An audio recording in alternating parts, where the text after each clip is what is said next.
et bienvenue sur la chaîne YouTube 13 Coquelicots. Je suis Fanny, la créatrice des patrons 13 Coquelicots, et dans cette vidéo, je vais vous présenter la marche à suivre pour coudre la jupe Serena.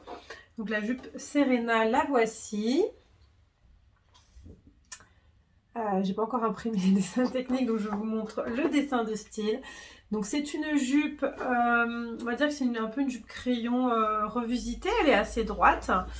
Elle arrive un petit peu au-dessus du genou, elle a une taille haute, assez haute, avec une ceinture assez large. En haut j'ai mis un petit froufrou au-dessus de la ceinture. Vous pouvez ne pas le mettre, il n'y a pas de souci à ce niveau-là. C'est une jupe qui est aussi portefeuille, elle a deux pans, voilà, avec une petite ouverture, voilà, comme ceci, et derrière il y a deux dos. Le zip invisible est sur l'arrière, avec fermeture aussi de la ceinture par un bouton. Le zip ne remonte pas jusqu'en haut de la ceinture. C'est des choses qu'on peut voir, c'est des choses que j'ai déjà faites, mais cette jupe je l'ai patronnée il y a longtemps, je l'ai patronnée pendant ma formation de modélisme, après je l'ai retravaillée, et en fait normalement le zip il va que jusqu'en haut de la jupe, et après pour la ceinture il faut mettre un bouton. Et c'est vrai que ça demande un tout petit peu plus de travail et de finition, mais souvent les zips au-dessus des ceintures et surtout dans le dos, ça c'est pas ce qu'il y a de mieux. Sur le côté à la rigueur, voilà, donc j'ai choisi de le faire à la traditionnelle. Donc le zip jusqu'en haut de la jupe, et au niveau de la ceinture c'est une boutonnière avec un bouton à ajouter. Que vous dire d'autre? Moi je l'ai cousu dans des tissus plutôt épais. Je l'ai cousu dans des tissus type Jacquard Studio Woki Toki, en gabardine. Là, ça va être en gabardine, je vais vous montrer. Une gabardine de la Maison Naïve, la gabardine Olive, mais c'est pas une de leurs gabardines légères, c'est vraiment une gabardine assez épaisse. C'est le même type d'épaisseur, si vous connaissez, que les gabardines Atelier Brunette. Donc c'est des gabardines assez épaisses. C'est pour ça que moi, pour ma version, j'ai dédoublé le volant du haut. Normalement, le volant que vous avez sur la ceinture, en fait, c'est une bande qui est repliée en deux, elle est doublée. C'est plus joli au niveau de la finition, mais sur un tissu trop épais, c'est pas possible. Donc j'ai coupé en deux, et j'ai fait un point rouloté au-dessus. Mais c'est parce qu'en fait, d'avoir les deux parties de tissu à froncer, ça va pas être joli, et ça fait faire beaucoup trop épais. Donc je vous conseille quand même tissu qui a un petit peu de tenue, mais même un coton, un tencel, un tuile de viscose, même un crêpe de viscose. Voilà, bon, peut-être que je ne le conseille pas sur une viscose fine. Parce qu'en plus elle est assez près du corps, donc voilà, faut en bas que ce soit transparent ou quoi. Après ça marcherait quand même, donc je vous conseille plutôt soit un coton, soit un lin. Un lin, ça peut être hyper sympa. Voilà, du lin, du coton, du tencel, voilà, avec tencel, tuile de viscose, ça va être un rendu quand même moins raide entre guillemets, avec moins de tenue. Sinon gabardine, après les gabardines, voilà, vous avez différents types de gabardines au niveau de l'épaisseur. Donc il y a les gabardines légères de la Maison Naïve qui vont très bien aussi, je pense. Enfin pas forcément la Maison Naïve, mais voilà, je sais qu'elles sont des gabardines légères et des gabardines plus épaisses. Une gabardine épaisse, ça marchera bien. Un denim, parfait, un tissu que vous utiliserez pour un jean, c'est parfait aussi. J'ai très envie de me refaire une en denim, peut-être en denim clair. Celle que j'ai faite dans la gabardine fleurie de la Maison Naïve, elle est faite une taille, enfin il faut la faire une taille en dessous, parce que voilà, mon tissu a de l'élasticité. Donc si votre gabardine a de l'élasticité, et celle-là a pas mal d'élasticité, pas juste un tout petit peu, vraiment, si vous sentez voilà, que c'est quand même un petit peu élastique, n'hésitez pas à partir sur la taille du dessous, sinon ça risque d'être un petit peu grand. Voilà, ouais, un denim, un lin. Finalement, il y a quand même un jacquard, il y a vraiment un tweed, il y a vraiment beaucoup de possibilités pour pour ce type de jupe. Et puis voilà, donc sinon, pour le niveau des points techniques, donc elle a, en tout, elle a 6 pinces. Si vous n'aimez pas les pinces, prenez votre mal en patience. Donc en fait, sur chaque devant, vous avez les 2 pinces, puisque le devant, vous l'avez en 2 fois. Donc vous avez les 2 pinces. Et dans le dos, vous avez aussi 2 pinces. Donc ça fait 6 pinces en tout. Moi, je fais tout d'un coup au niveau des pinces. Bam, on est débarrassé. Et après, vous allez voir, le montage est très rapide. Il est vraiment assez rapide, assez facile. Il y a des petites choses qui demandent un petit peu de minutie, comme la pose du zip, comme la pose du petit volant, ou la finition de la ceinture derrière. Voilà, ça demande d'être un petit peu précis, de faire attention. Mais dans l'ensemble, il n'y a absolument rien de compliqué. Donc voilà, c'est parti. Donc pour commencer, eh bien, on va commencer par les pinces. Voilà. Voilà, donc déjà au moment de découper, enfin de reporter mon patron sur le tissu, de découper mon tissu, j'ai marqué, donc là je suis sur l'endroit et ici je suis sur l'envers, j'ai marqué l'emplacement de ma pince et je fais des petits crans au ciseau aussi au bord léger pour que ce soit plus facile après au niveau du repérage. Et donc là c'est une gabardine épaisse, j'ai pris un stylo craie blanc. Après évidemment vous pouvez prendre un stylo friction, des fois je prends même des crayons de papier, voilà, tout dépendra de mon tissu. Ensuite je plie en deux ma pince. Alors, tac. Je fais donc correspondre les crans du haut.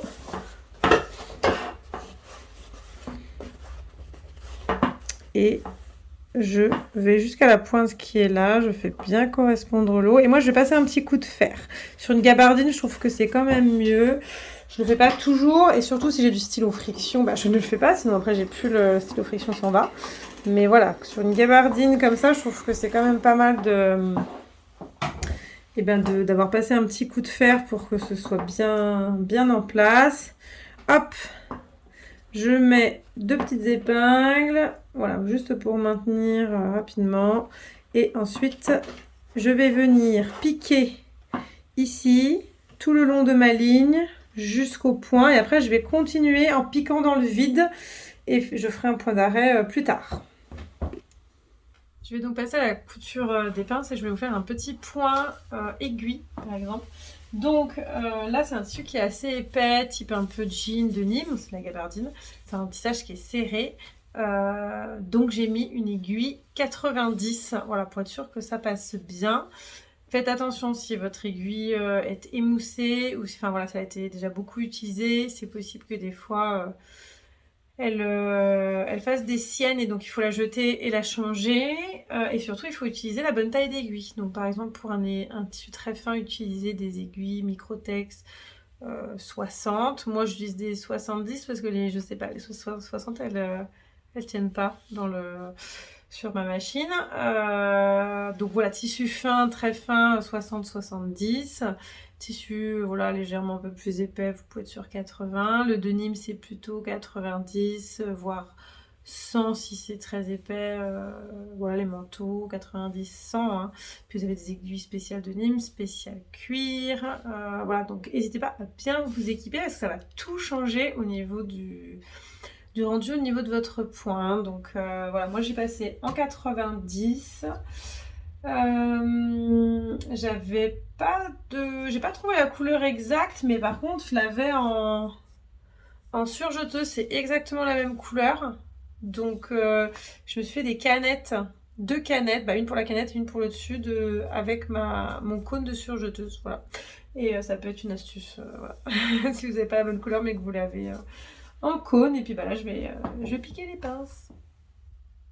Alors, la prochaine étape est donc de faire l'ourlet des pans qui sont en biais au niveau de la jupe. Donc là, j'ai déjà fait un repli d'1 centimètre. Ensuite, je vais en faire un second. Par contre, on ne fera pas le bas, on le fera seulement quand on aura mis le dos également. Hop. Donc avec ce type de tissu, ça marque super bien. Hop. Ensuite, comme c'est épais, je mets des petites pinces. Et je vais venir piquer l'ourlet en fait tout le long.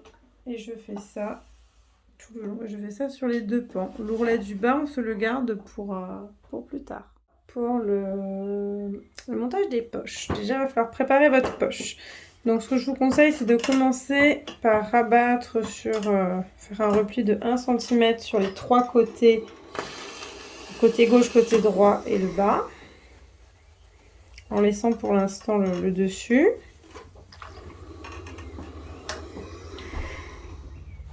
Voilà.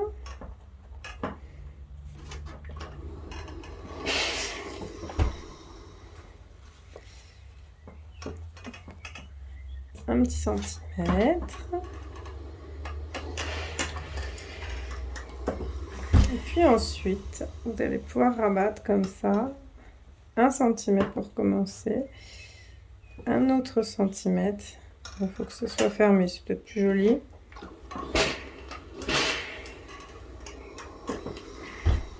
Et puis vous allez venir piquer tout le long ici pour maintenir. Et après on va pouvoir aller apposer notre poche sur notre dos.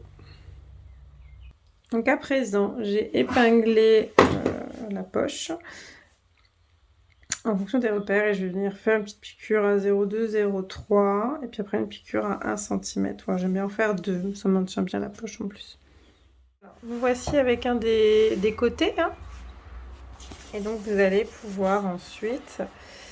Voilà, j'ai pas pris le bon. Vous allez pouvoir positionner un des deux dos. Hein. Tac. Directement sur le côté. Jusqu'en bas.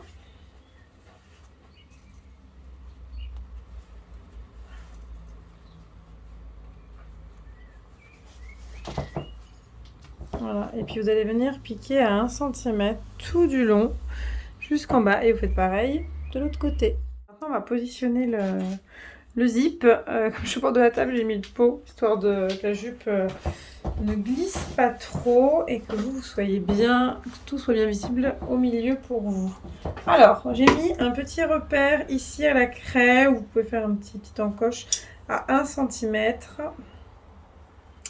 Il va donc falloir positionner votre zip comme ceci, donc endroit contre endroit. Ensuite, tac, on va l'ouvrir. Et c'est donc... attendez, je vais mettre bien. Je vais vous montrer ça. C'est donc la petite partie là, en dur, le petit bout du zip que je vais mettre sur ce 1 cm. Voilà, pas le haut, hein, sinon ça va pas aller. Hop, c'est ça que je vais mettre comme ça. Au niveau des 1 cm. Et je vais épingler tout le long. Ensuite, moi j'utilise un pied pour justement pose de zip invisible. Il n'était pas fourni avec ma machine. C'est un pied universel, il va sur plusieurs machines et je l'ai acheté vraiment, je crois que j'ai acheté moins de 10 €. Donc vraiment c'est l'investissement qu'il vous faut pour poser ce type de zip, ça change vraiment tout. Et donc en fait vous allez venir par ici, moi j'ouvre un petit peu bien le bord du zip pour vraiment aller au plus près. Alors j'avais pas de fermeture kaki, j'ai hésité longtemps à y retourner mais bon ça me... c'est pas à côté donc ça m'arrange pas. Donc j'ai retrouvé cette fermeture transparente. Alors le curseur est blanc mais sinon elle est transparente donc je pense que si on le pose bien on ne verra rien. Voilà, donc pour le premier côté.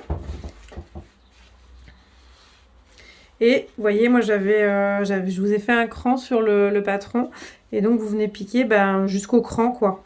Je vais mettre un petit repère et je viendrai piquer jusque là. Et puis vous faites pareil. Ensuite, vous ferez pareil de l'autre côté.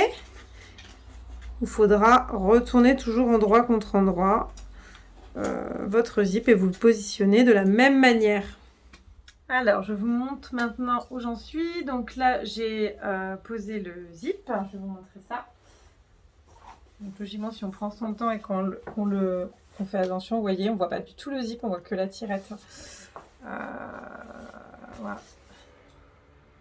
Zip invisible. Voilà, mais il faut prendre son temps, il faut le bon pied et tout va bien. Ensuite, j'en ai profité pour donc fermer le bas. Hein, vous voyez, après le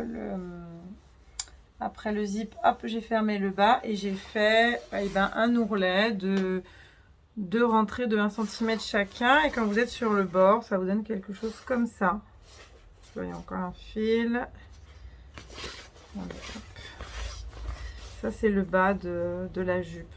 Donc, j'avais fait l'ourlet en biais ici. Et puis là, j'ai refait par-dessus parce que, étant donné que c'est pas un vrai angle, c'était un peu compliqué d'essayer de faire autrement. Mais voilà, je trouve que ça rend vraiment pas trop mal, sachant que là, le tissu est très épais. Franchement, c'est plutôt cool.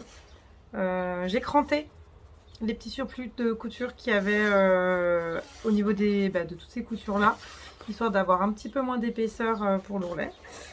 Donc voilà, donc les poches sont posées, le dos est assemblé, le devant également, vous voyez, hop, vous avez quasiment toute la jupe. Et maintenant nous allons partir sur la ceinture. Alors voici, j'ai positionné ma ceinture, j'ai choisi celle que j'ai thermocollée. On commence par, vous mettez le dos face à vous et moi je commence par le côté droit. Je laisse dépasser 1 cm pour pouvoir après fermer la ceinture, c'est la marge de couture. Et ensuite j'épingle tout le long jusqu'ici. Et là ça va dépasser, ce sera la patte de boutonnage. Je n'ai pas voulu vous mettre de cran, c'est fait exprès. Puisque en fonction déjà de votre tissu, il y en a certains qui sont légèrement extensibles, d'autres non. Moi, le mien est très rigide. Le fait de mettre du thermocollant, ça rigidifie. Il y a des thermocollants qui rigidifient plus que d'autres. Je ne veux pas que vous soyez perturbés parce que ça ne va pas pile poil au cran. J'ai fait une patte de boutonnage qui est assez grande dans tous les cas. Donc, l'idée, c'est de vous épingler tranquillement, que ça se positionne bien. Ensuite, on va venir repasser, puis vous voyez, ça va faire quelque chose comme ceci. Voilà. Puis après, voilà, ça fera comme ça. Donc, ensuite, je vais venir préparer. J'ai donc tout ce qui est pour faire mon froufrou. Donc, je vais les 2 froufrous, hop, je vais les coudre ensemble. Et je vous avais dit, j'ai fait un point bourdon pour celui-ci, je l'ai dédoublé parce qu'en fait ça faisait beaucoup trop d'épaisseur. Et je vais venir ensuite, je vais vous montrer ça. Alors on ne fera pas sur la patte de boutonnage, enfin du moins pas celle-là. On commencera à chaque fois au niveau du zip. Donc là je commencerai là. Et là je le positionnerai juste au niveau de ce zip là. Donc les volants se rejoindront et on positionnera ça endroit contre endroit tout autour. Après, on rajoutera la ceinture doublure. Alors, petit point au niveau du volant. Donc, le volant, je l'ai assemblé, puis j'ai passé mes fils de fronce. Je passe toujours un fil contrastant sur l'envers au niveau de la canette pour que vraiment ne pas me tromper sur les fils sur lesquels je dois tirer, puis pour enlever, c'est plus facile aussi. Et sur l'endroit, je garde le fil de la même couleur en général. Donc, vous voyez, j'ai commencé au niveau du zip, mais au haut de la ceinture. Donc, j'ai commencé, hop, à 1 cm du bord. J'ai épinglé tout le long. Et puis là, c'est pareil. Je me suis arrêtée au niveau du zip. Ensuite, je vais enlever les fils de fronce. Je peux repasser un petit coup. Mais surtout, ce que je vais faire aussi... Et je vous montrerai quand j'aurai cousu pour que ça vous donne vraiment une idée, même si voilà, sur les schémas, je trouve qu'on voit pas trop mal. Je vais venir appliquer la ceinture de la doublure, comme ceci. Donc là, oui, j'ai passé un petit fil où j'ai cousu comme ça. Vous n'êtes pas obligé, mais je trouve qu'au moins, on est sûr que ça bouge pas. Donc ensuite, voilà, je vais passer la ceinture, je vais épingler et je vais pouvoir coudre aussi tout là et tout le long de la ceinture. Ici, la marge de couture. Et on coud sur les petits côtés sur ce côté-là du dessous. Je vais vous montrer ça. Et tout le dessus. Et évidemment, après, on laisse l'ouverture pour retourner et on viendra faire une surpiqûre. Voilà, je vais aller épingler ça et je vais vous montrer ça. Maintenant, voilà, j'ai cousu, je vais vous montrer.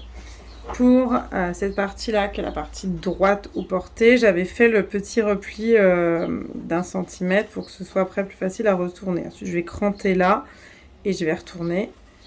Et je vais pouvoir donc passer la ceinture de l'autre côté.